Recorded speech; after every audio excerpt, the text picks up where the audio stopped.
Yeah, that looks a lot better. Okay. Gosh. That should teach me to actually set up before I go live next time. Sorry about that. So today we are going to be finishing up this CVM that we were spinning earlier. So we already spun all the CVM. There's these two bobbins, one mostly full, one only slightly full. And then there's all of the spindles that I already spun up. Oh, there's one more. There we go. There's that as well. So that's going to be for plying. But for spinning today, I have this large-ish Tupperware full of hand-combed Jacob top. So this was one of the things I was considering using as the other ply. I think I talked about it on stream during the last stream. That's what I ended up going with because I just could not find anything else that would work.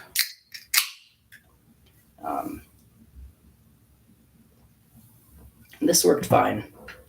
I do really need to either wash it or actually heat it up if I ever end up combing it again because the lanolin is still very much on there. It was not really washed out. There's no dirt on it, but there's a lot of lanolin and it's getting pretty sticky with age. But it hasn't caused problems with spinning so far, so I don't think it'll be an issue at this stage. But gosh, it was very hard to doff the combs. Very, very hard to doff the combs. So that's why I don't have a lot of it. That's the other thing is I've got some, but I don't think it's going to fill up a bobbin.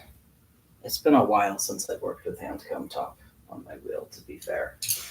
So I'm not sure that it's not going to fill up a bobbin, but I'm fairly sure it's not going to fill up a bobbin. So due to that, I sort of want to spin it very fine so that there's actually enough of it to ply, We'll see. I'm going to aim for fine. And I'm also going to be doing an opposing ply. So both of these and the ones on the spindles are plied that way. What is that? Is that S? Or spun this way? I think that's S twist. So we're going to spin it this way for this opposing ply. And that's going to add a bit of strength, which, because this is going to be a cat bed, I think is quite necessary. So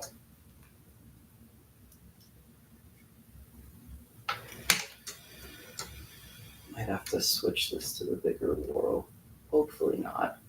I feel like I've noticed it kind of messes up my take up when I do that.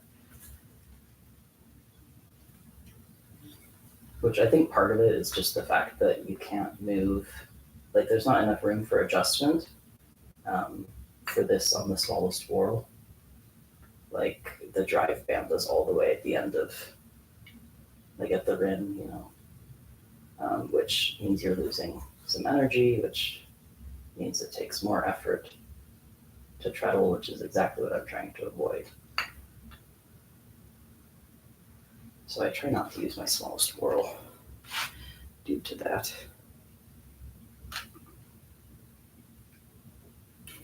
I'm all over the place today.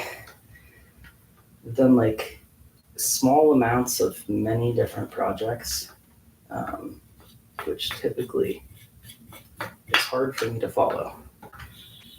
I don't know why I ended up doing that, but I've got bread rising right now. I've got sourdough discard cookies rising. I made a dozen deviled eggs and played a lot of video games and cleaned my kitchen, among other things.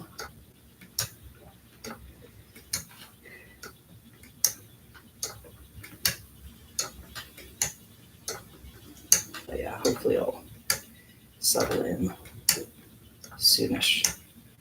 It's sort of the same thing as like when I'm at work. Like it takes me a couple minutes to warm up and start talking like an actual human being and uh, yeah, be able to act normalish. It's the same thing on stream if I haven't like talked to anyone else for a while. Um, Today I have like I was playing some vintage story with my sister earlier. We were on a phone call together. Um, but I guess I managed to get back in my head before the stream started. So sorry for the background noise. That's a combination of my cat and my neighbors.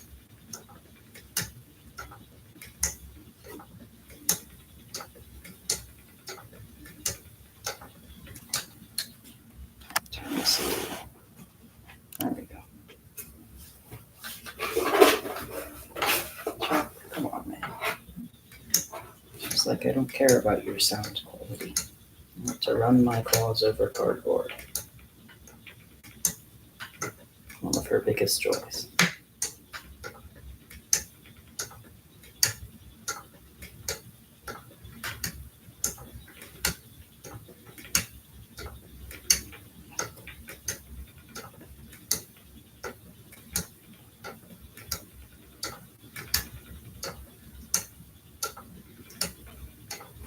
So I'm hoping that I'll be able to finish spinning all of this Jacob and finish plying the CVM. But I will say my knees have not been doing great recently, so it's possible we'll have to cut this short. But I'm going to at least try and finish spinning this Jacob, if nothing else. So I'll only cut it like really short if things get dire. Try and give you guys plenty of warning.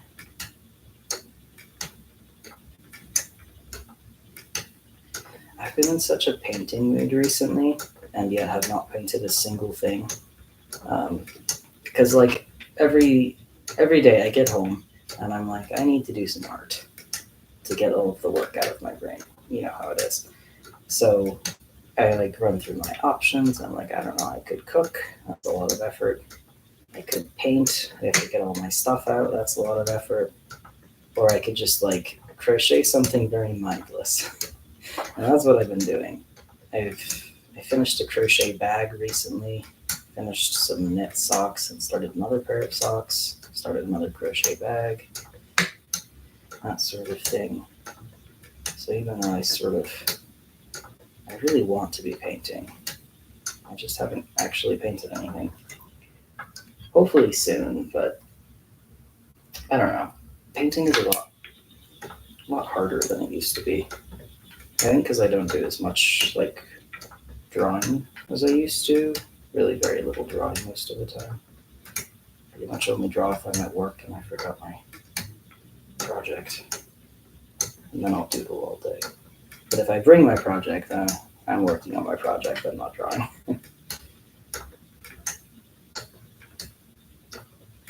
Honestly, I think fiber arts are the reason that I stopped painting. I just really, really enjoy like the tactileness of most of the fiber arts that I do. A lot more than I enjoy painting, which is crazy because I do love painting a lot. But like, you can only really do one at any given time, and I'm just always going to choose fiber arts. That's the long way. I'm sure my high school painting teacher would be a little sad, but you know, you gotta have priorities. Spinning is definitely a priority.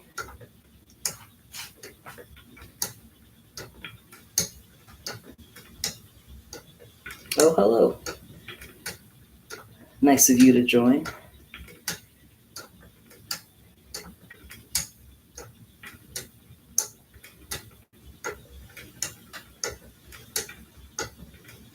I'm still sort of getting my streamer brain on,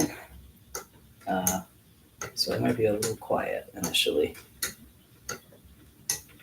Usually I try and like get in the zone before I start, but I was really distracted and not paying attention to time. So I kind of just had to run over here and set everything up and start streaming without getting in the zone.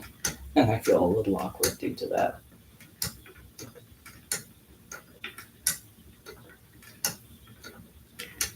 I don't know if you missed my intro, but oops.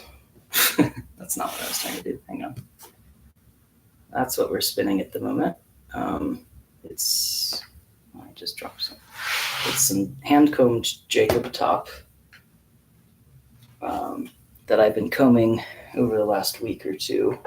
I don't know, however long it's been since I last streamed. That's what I've been doing, is combing this. And we're spinning it opposing twist, and we're gonna try and get it all applied today. We will see. Hopefully we'll be able to. I think the thing that like mostly knocked me out of the zone was that I made all of these really good deviled eggs, and then I dropped the container on the floor. And they were like, the container was shut and they stayed inside it, so I didn't have to throw any away, but I did have to like, scrub my hands for a minute and then sort of shove the filling back into the eggs, like right before this. And it was somewhat distressing. I was very annoyed. So I know, the eggs. It was so sad. They're still fine though, and it gave me an opportunity to eat several more of them because they were, ruined beyond repair. So I was like, I guess I'll take one for the team. Eat this aesthetically displeasing but still delicious deviled egg. Not exactly a hardship.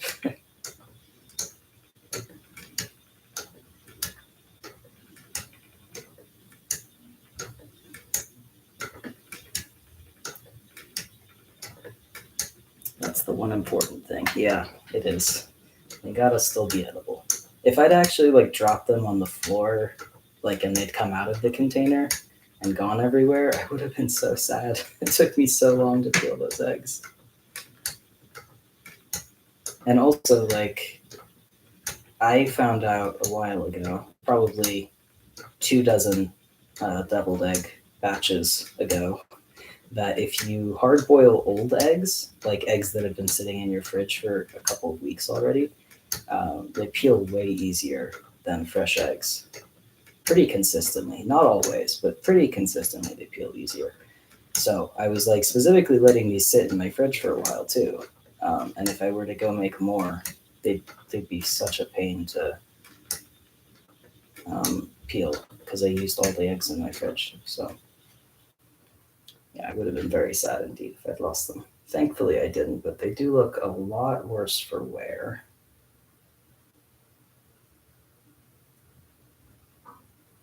But it's just me and my sister who's eating them, and my sister's probably not going to complain, so I'm sure it's fine. Hopefully that does not happen to the other things I'm making. Because if my bread also fails and I burn the cookies that I'm making, I'm going to be really sad. That's why I haven't put them in the oven yet. I'm like, I'll do that after the stream when I'm not very distracted. Hopefully.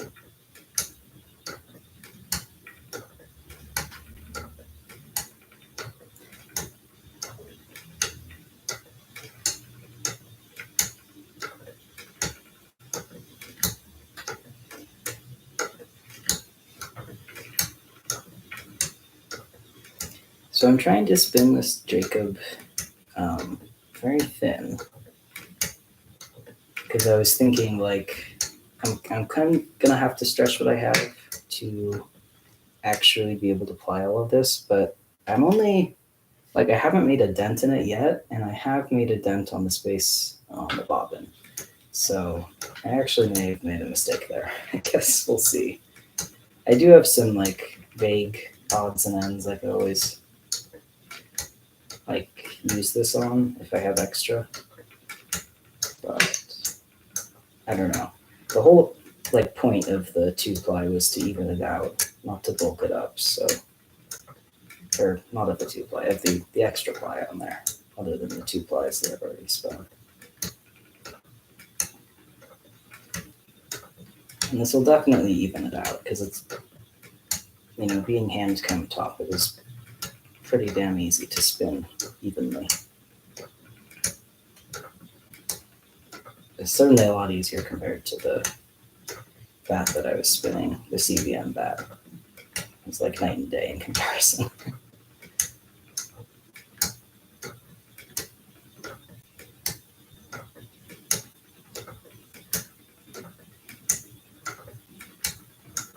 That said, it was an absolute pain to comb all the stuff that I combed in the first place. It was like this isn't an easy fleece to comb anyway because the lanolin is old and fairly sticky and there's a lot of it, which just doesn't really help you when you're combing. But like even so, it was almost impossible to doff, and I was only doing like maybe 4 or 5 nests at a time, just because it was so painful. Like I'd mess up my wrist after that, and I wouldn't be able to keep going for the day. So I don't think I'm going to be combing any more of this stuff, basically. Definitely carding more of it, though. It's a lot easier to card, and it's such a nice, long staple, somewhat soft Jacob's fleece. It's got a really nice color. It's like a warm gray. Not that you can see that in this light, but in the sun, it's a warm gray.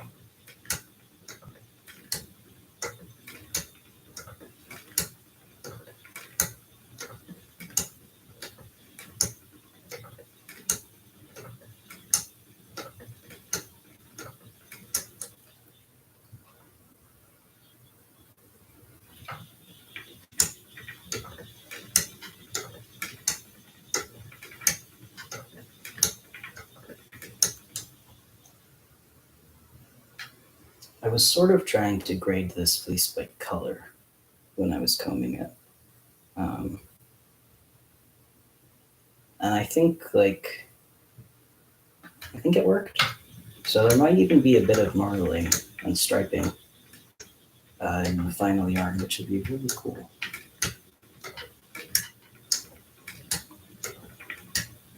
I'm not sure what I'm gonna, like how exactly I'm going to make this cat bed.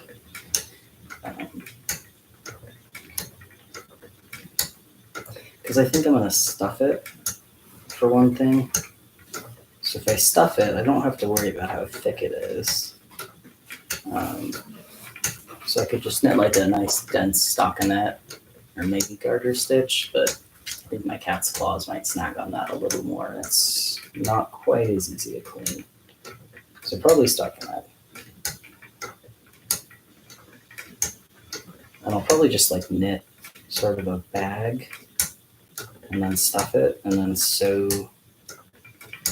Well, I could sew the opening shut, or I could just put like a drawstring or a tie on there so that I can open it back up and add more stuffing at some point and wash it easier. That's probably what I'll do then. Zip tie? No, not a zip tie. Drawstring. There we go. Do a drawstring. That should work.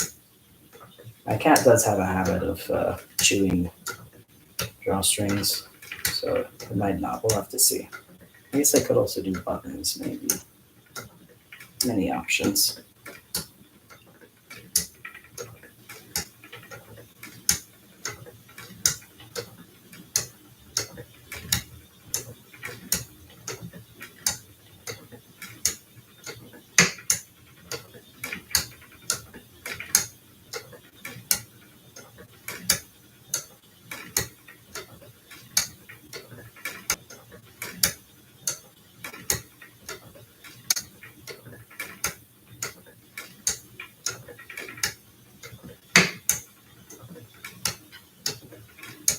This is such a pleasure to spin, honestly.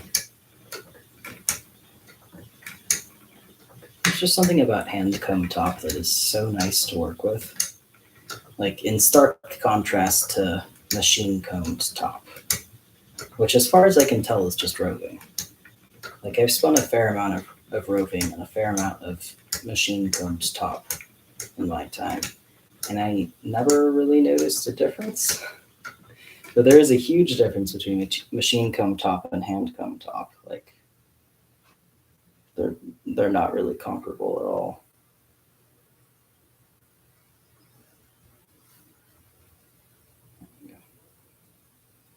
This is one of the ones where there's a distinct difference in color.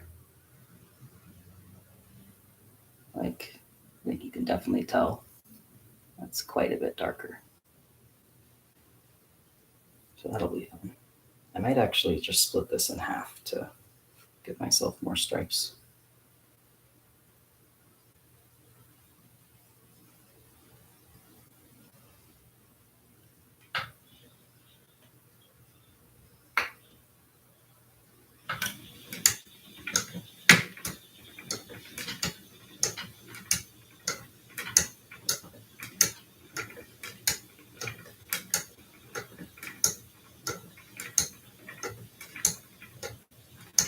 What is roving exactly? The definitions you've found make it more or less equivalent to comb top. Yeah, it's hard to define in terms of its differences from combed top, from machine comb top. That is, I think roving is more of a jumble of fiber. Than hand comb top is. So hand comb top, what you've done is make all of the fibers go exactly the same direction, and then you've also graded it by length, which is typically not it's not an intentional part of hand combing, but it is just what's going to happen when you pull the fiber off of the combs. Whereas roving is, you can get roving a couple different ways. The main way that you can get it by hand would be loading up a hackle with a bunch of different colors of roving and then pulling it off. So roving is going to be like more jumbled up than hand comb top. It's not all going to be facing exactly the same direction, because you're not really pulling it off that way. You're pulling it off kind of side to side. And then machine roving, things are going to be generally facing the same direction, but nowhere near as much as they are with hand comb top. So it's hard to define. Like, I think it's easier to talk about. It's easier to talk about in comparison to a bunch of other preps. If you think of the difference between roving and rollags, rollag is a prep where you've specifically and purposefully jumbled up all of the fibers to make it so that you have as much air in there as possible. Like you're spinning almost more air than fiber because you've added a ton of air to the prep. You haven't done that with roving. It tends to be more compacted.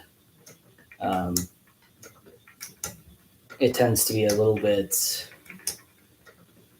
more dense than hand comb top as well, I think. So I guess roving is denser, less straight than hand comb top, but much straighter than a rollag. And generally produced by machine, although sometimes by hand. I don't know.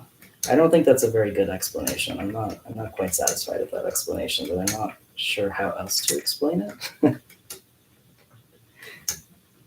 I hope that makes some amount of sense. I hope that makes some amount of sense. I think it's one of those things where it's much easier to tell the difference in your hands than it is to explain the difference verbally. Because I can definitely tell the difference, and I definitely cannot explain the difference verbally. So, I don't know.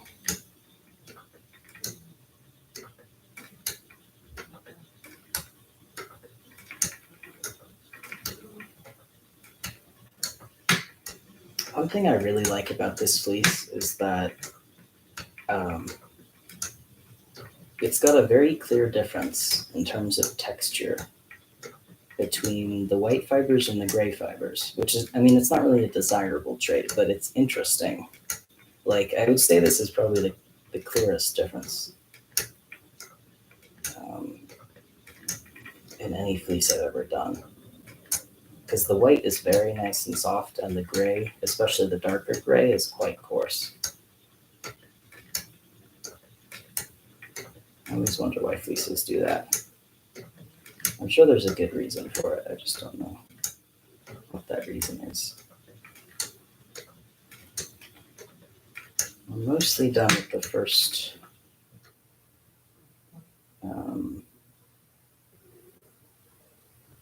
layer. I don't know what I usually call that, probably layer. Like I've gone from the very back hook to the second to last hook, I think. I'm very curious as to how much yarn I'll actually get out of this and whether I'll have way too much of this gray or not enough gray. I doubt I'll have the perfect amount of gray. That would be very unlike me.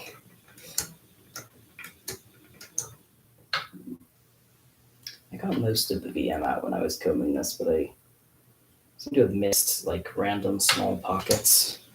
So I'll just be spinning and it's totally clean, and then I get to a section where there's like 15 thistles in a row. I don't think my cat cares that much, so I'm only picking up the ones that actually stick that much, so I'm only picking up the ones that actually stick out. Like she'll add her own thistles in there pretty quickly, so who cares?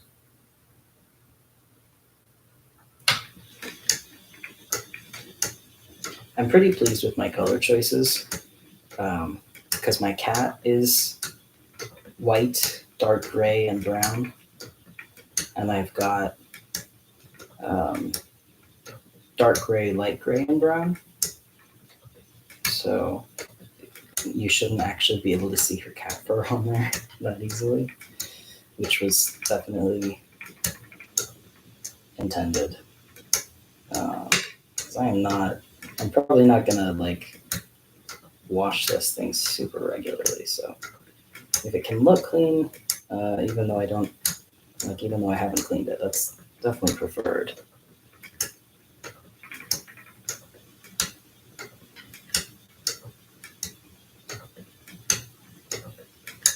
I was kind of considering adding some mohair to this, but it's really hard to add mohair, like to blend mohair on combs. Blending it on cards isn't too bad at all, but blending it on combs is a huge pain. So did not end up doing that, and I don't think it would have been necessary anyway. Like it adds strength and abrasion resistance, but I think it's a fairly strong and abrasion resistant yarn to begin with, so should be fine.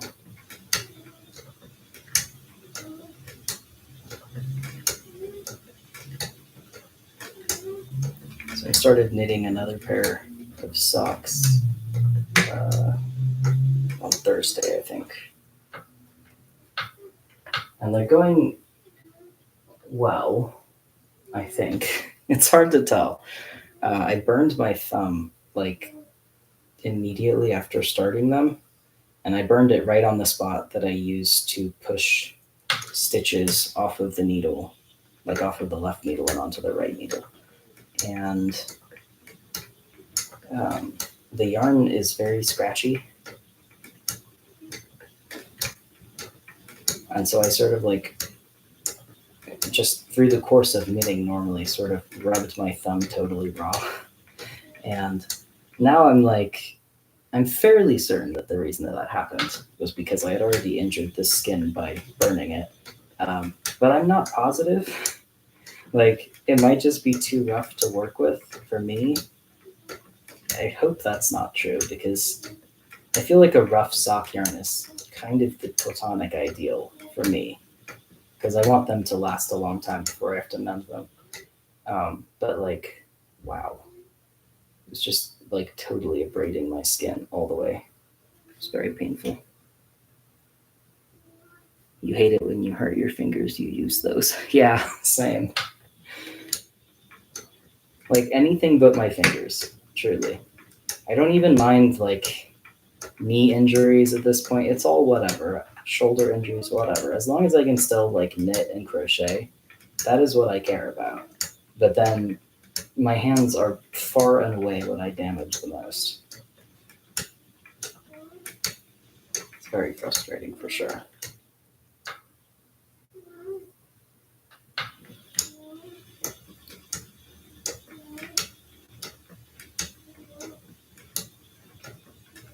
Those are some interesting snores from my cat.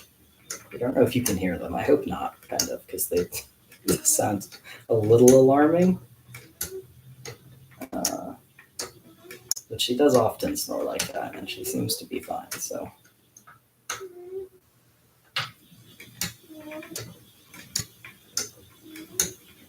I think I'm like 2/3 of the way through this top. When I finish up the first layer, I'll turn the wheel so you can actually see the bobbin. But it's definitely going. I don't think I'm gonna end up plying it tonight, or like I might start plying it, but not finish plying it.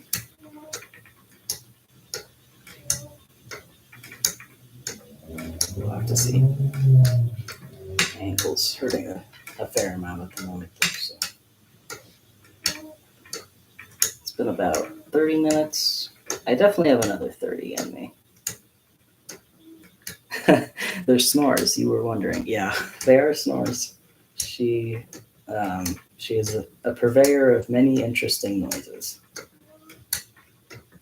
to put it politely.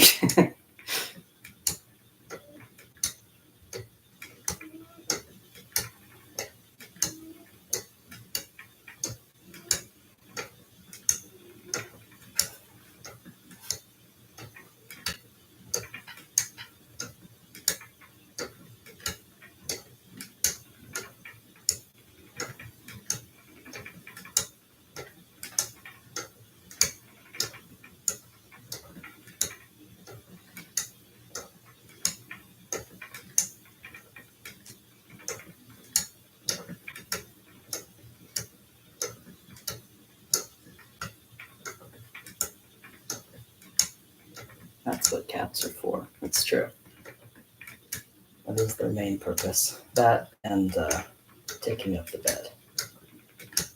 I don't know how she does it. I mean, she's a big cat, to be fair, and I have a pretty small bed. Like, it's just a twin size, I think.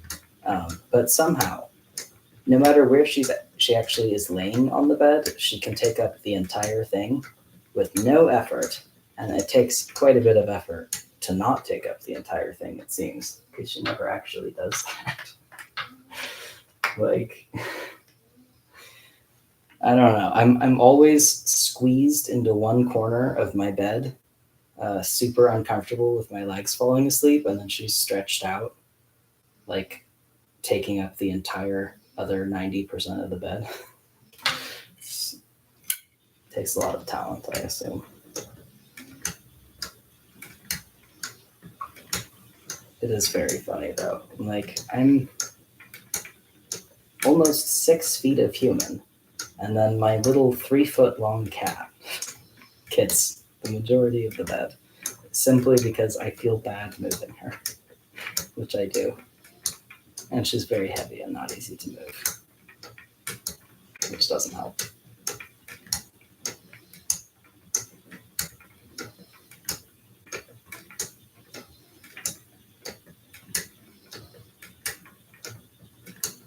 Other novice question, what's CVM? CVM is the name of a breed of sheep. It stands for California Variegated Mutant. Don't know exactly why it was named that, but yeah, it just denotes a specific breed of sheep. There are a few sheep breeds that go by acronyms instead of their full name. And that's typically just because the name is very long. The other one that comes to mind is BFL, which stands for Blue-Faced Leicester. And Leicester is like a really long, weird British spelling, so it sort of has to be shortened if anyone ever is going to spell it correctly. Not many other examples spring to mind.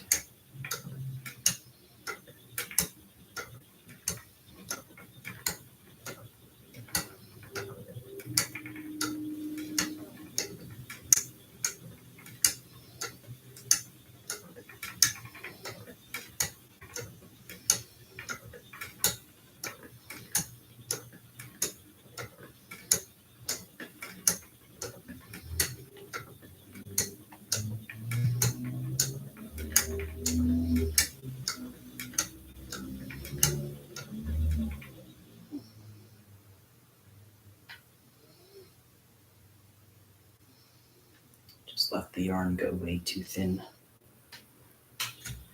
Which is the first time that's happened with this fleece. It's not bad.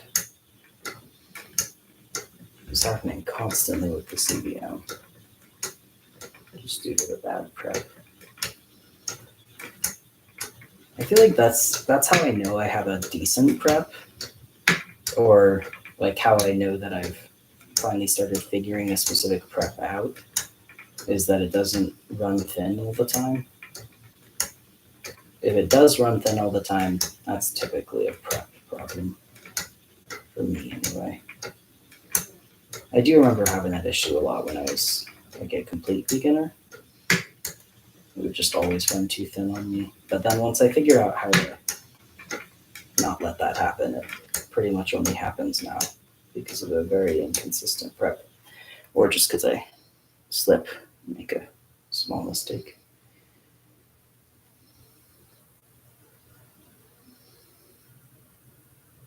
I think one of the most like widely applicable spinning and knitting things that I've learned is that it's not that you stop making mistakes once you're not a beginner anymore. You keep making mistakes. The difference is that a beginner doesn't know how to fix their mistakes or recover from them, whereas somebody who's very experienced does know how to recover from them because they've already had to do it a bunch of times. But the mistakes don't stop happening.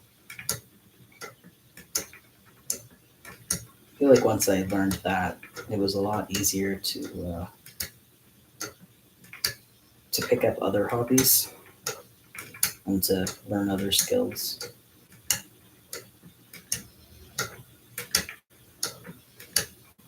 Or at least, maybe it wasn't easier, but it was a lot less like frustrating. And I felt like less of a failure when I messed it up. Before I learned that, I felt very bad when I just kept on making the same mistakes over and over again. We found a bunch of non-sheep related stuff with that acronym. Interesting. That makes sense. It's not a particularly popular breed of sheep. And it's one of the newer ones too, so there's not as many spinners have had a chance to try it and talk about it. It's a nice breed though. If you ever get a chance to spin it, it's pretty enjoyable. It's very like fluffy and soft and airy, slightly spongy, which I really like in fleeces.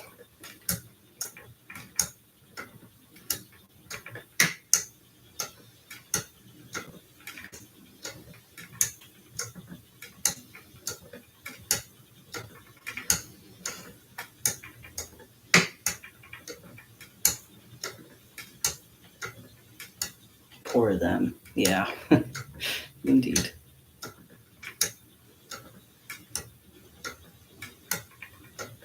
I don't think it's my favorite breed to spin, but like I did enjoy it a lot.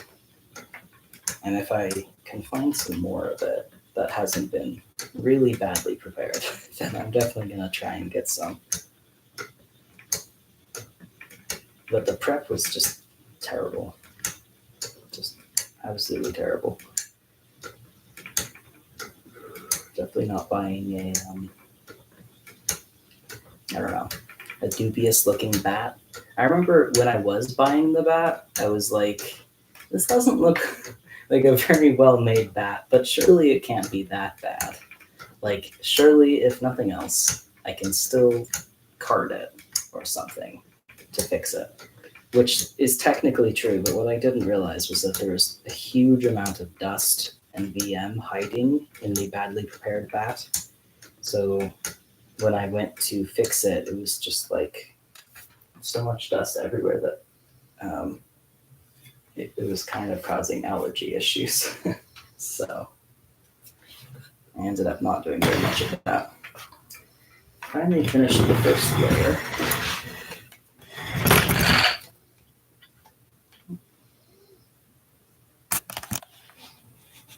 There we go. That's where we're at. And we've spun most of it. Can't see that at all.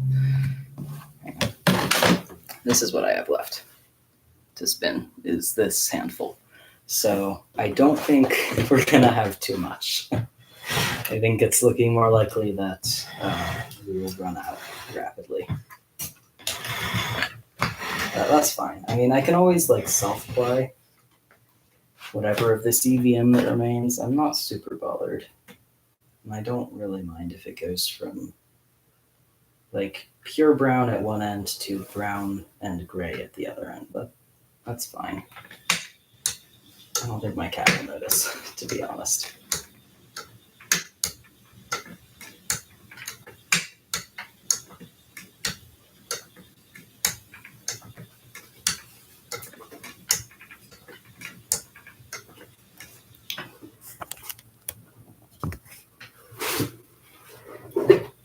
Chuck, what are you doing? Hang on, my cat is committing crimes. Or planning on committing crimes? It's hard to tell.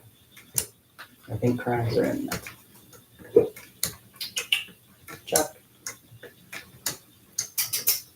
Hi.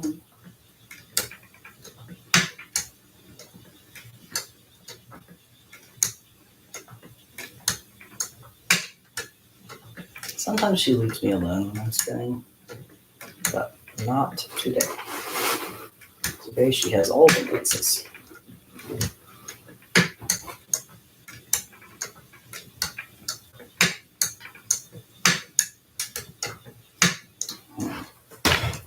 Don't like it when it makes that clicking noise like that.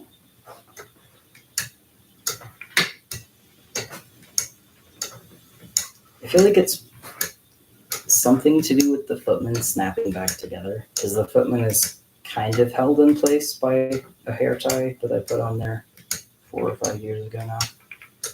I think that's what causes it, but I don't enjoy the sound at all. You're sure she's innocent? I think you're giving her maybe too much benefit of the doubt.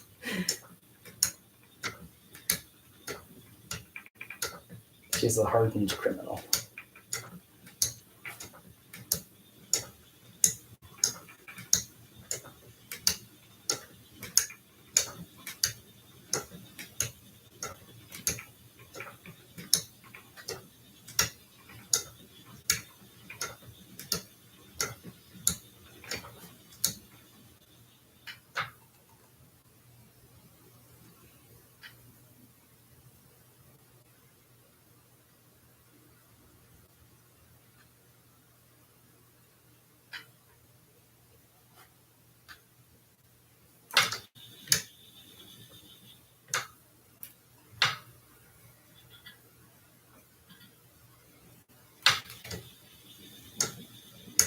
I feel like there was a time where I did enough spinning on my wheel that I was getting pretty good at estimating yardage just by like looking at the bobbin.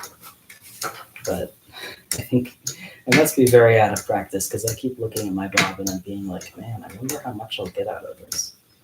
Like, I cannot tell at all.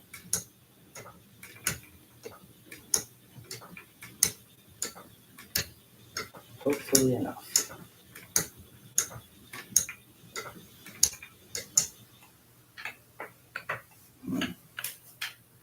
Oops. This is definitely like, wow.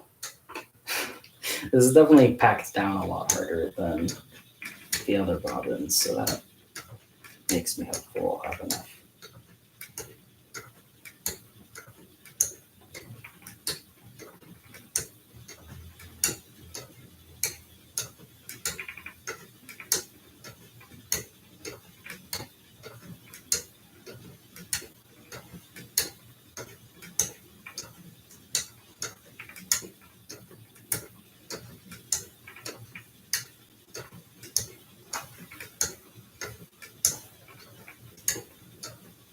I'm finding I kind of want to listen to my wheel more than I want to talk, which is not ideal when you're streaming.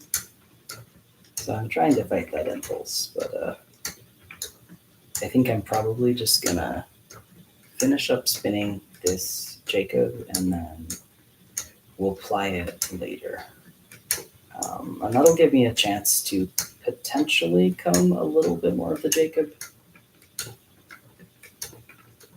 I don't know if I will, but it'll give me time to decide to or not. It's been really messing up my wrist, so I probably won't, but I could always like part some instead of combing some. I could always like part some instead of combing some. So, we'll see. But yeah, I don't think I'm going to apply it today.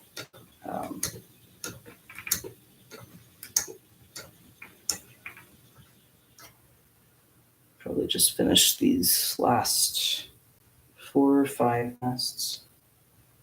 Can't tell exactly how many there are, but we're definitely reaching the end. So I think we'll end up around an hour-long stream, which isn't too bad. I had a feeling it wasn't going to be a 2+ hour-long stream today, like some of the other ones have been. Just not feeling super great. Thankfully, I don't have to go to work tomorrow. They're testing the fire alarms at work again, and I work in a very big, mostly empty building.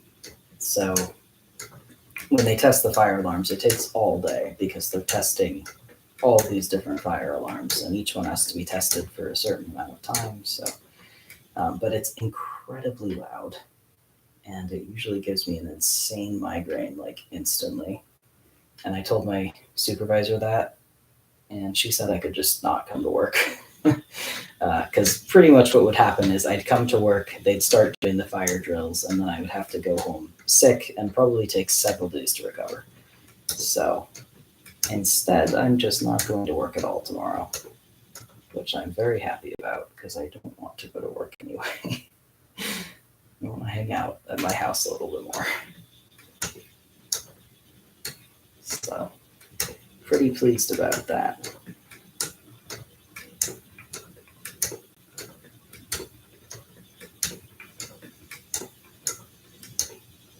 Like I don't know, I don't hate my job, I don't hate my work, and I do like my coworkers, but it kind of gets in the way of my crafting. Like I don't know, I bring my knitting to work all the time and my crocheting to work, but it kind of gets in the way of my crafting.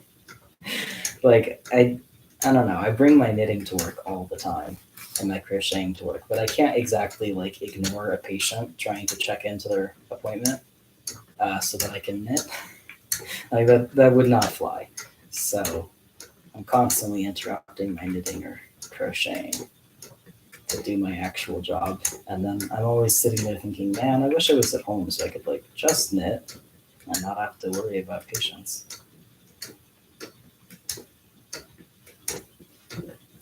At one of my previous jobs, when I worked at a gas station, I was like a cashier at a gas station for a while, and I would usually I'd bring my spinning in, sometimes my knitting, but typically my spinning, and I would ring people up like one-handed, because I'd have one hand holding my supported spindle, and the other hand typing on the cash register. And it was pretty effective. Like, I don't think I ever made a mistake due to that. And like, people were slightly insulted, to be fair. But, you know, this isn't people going to doctor's appointments. This is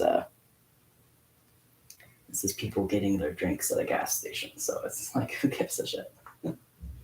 Those were the days. That job was fairly soul crushing, but the ability to craft while doing it was unparalleled.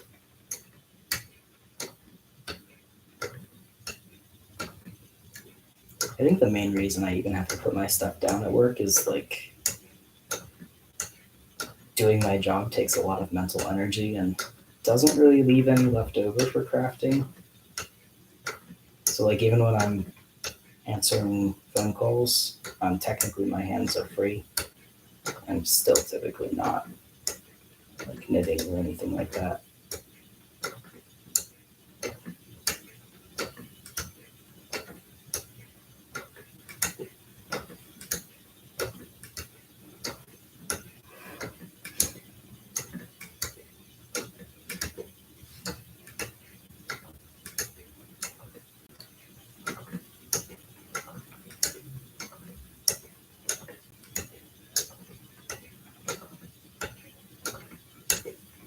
Back when I could drive, I also, because one of my jobs for several years was driving professionally. And I would very much knit at stoplights. There was a brief period of time where I was also knitting while actually steering a moving car. And then I realized, like, that's not a good idea at all. That's really stupid, actually. So I stopped doing that pretty quick. But I did not ever stop knitting at stoplights.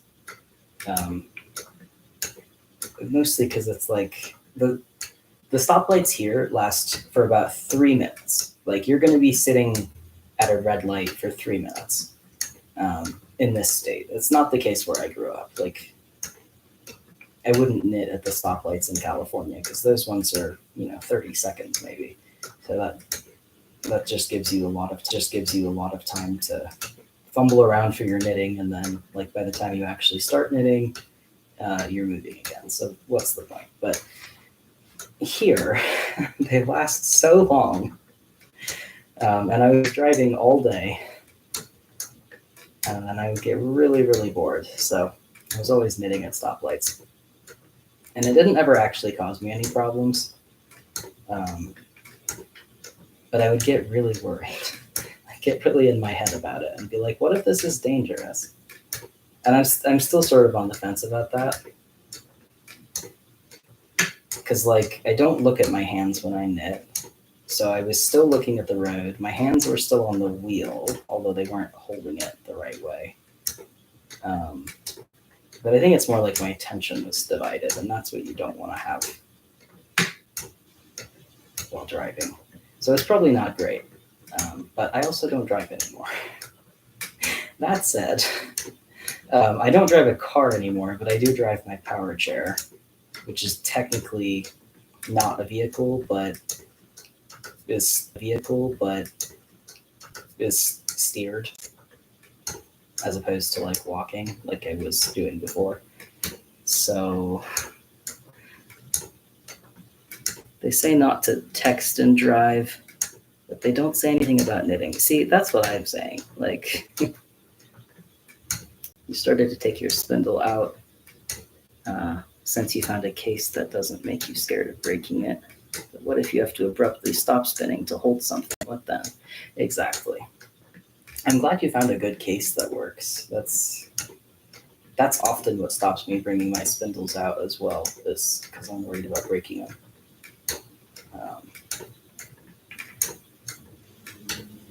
Yeah, I definitely, like, especially if it's something fiddly, like knitting a sock, or something potentially fragile, like spinning. I'm prioritizing my spinning over whatever else I'm doing. Like, I used to spin and walk. I'd go on very long walks very frequently as a teenager. And after I learned how to spin, I would take my spindle with me. And I would be paying way more attention to my spinning than I was to my walking, and I would frequently like walk in front of cars, not paying attention, because I'm like so focused on my spinning. But like, I don't want to break my spindle, so that's what's more important anyway. Legs are temporary, but a spindle is forever. That's what I've learned.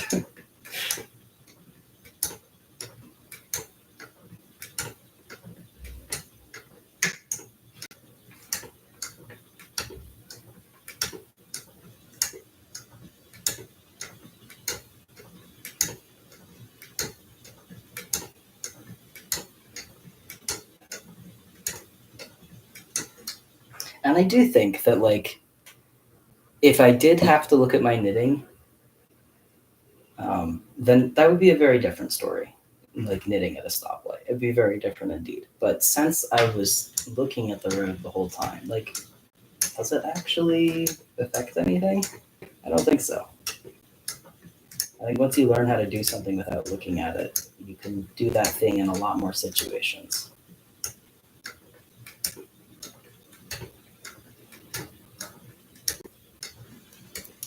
We are coming up on 1 hour, and I am coming up on the end of this hand-combed top. I've got these 2 little guys left, and then a little bit that I'm still spinning. We're almost done. And there's a fair amount on the bobbin. There's more than I thought there would be when I was about halfway through.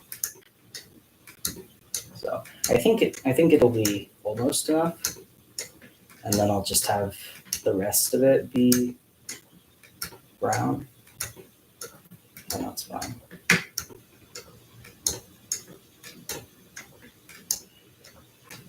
This means I have to figure out what to spin next. I don't know what to spin next at all. I'm still like holding out hope that I can stream spinning my my Rolex, my hand-dyed Rolex, but every time I try and figure out like how to get the colors right on my computer screen, it does not work. So I think you guys would not get the colors at all if I spun that. So I don't think I'm going to spin that next / ever on stream. But then that means I really don't know what to spin at all. I guess I have a really nice Shetland fleece in the Morat color, so it's like a chocolate brown, very pretty brown. And I did some experiments on it when I got it and determined that it spins up really, really nicely if it's carded. And that's definitely a lot easier on my hands anyway, so that could work. That could be fun. I don't know what I would make with it, but nonetheless. I've been really wanting to make a sweater recently. Like, I'm sure by the time I finish it, it will not be sweater weather, but I've been really thinking about knitting a sweater. And I would like to knit a sweater.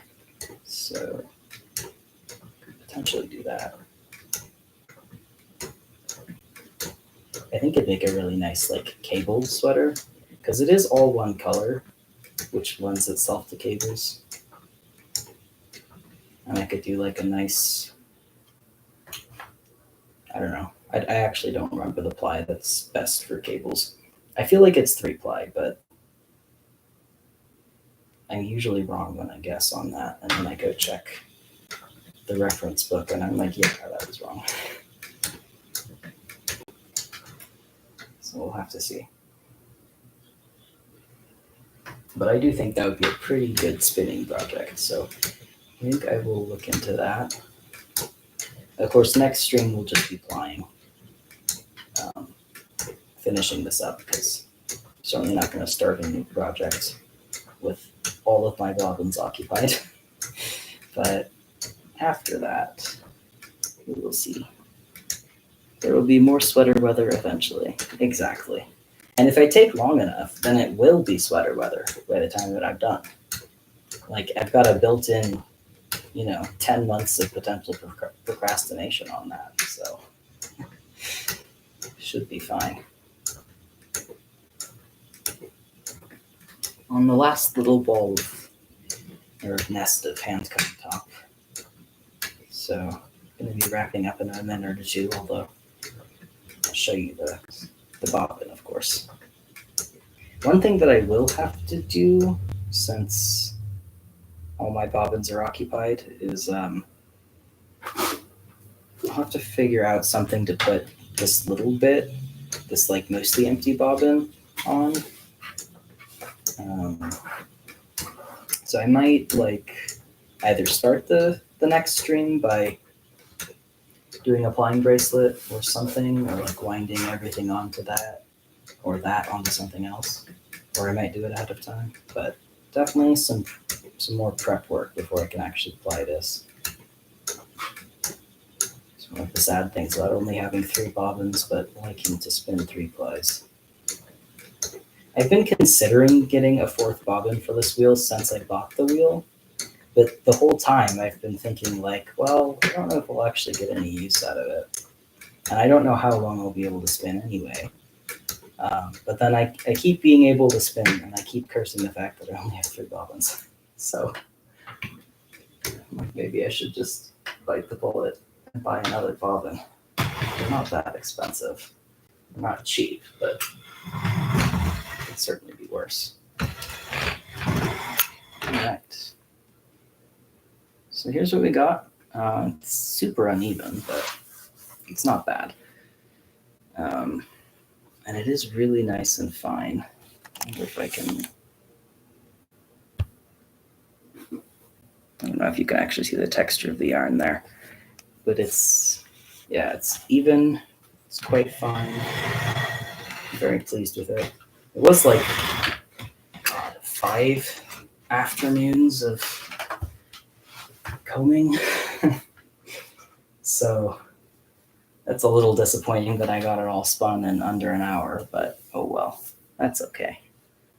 It sounds like I should get a 4th bobbin. It does sound like I should get a 4th bobbin. I'm considering it. We'll see. We'll see. Well, I don't think I can do much more to stretch out the stream, given that I've run out of things to spin. So I'm probably gonna head to bed or something like that.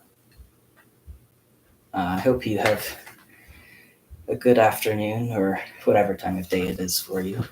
I hope you enjoy your spinning. Yeah, I think I'm gonna call it. It was nice doing another stream though. I did miss the streams. I feel like I haven't done a lot recently. Definitely missed it a bit. Just means that you spin fast. I definitely spin faster than I prep. That is undeniably true, yeah. All right. Have a good one.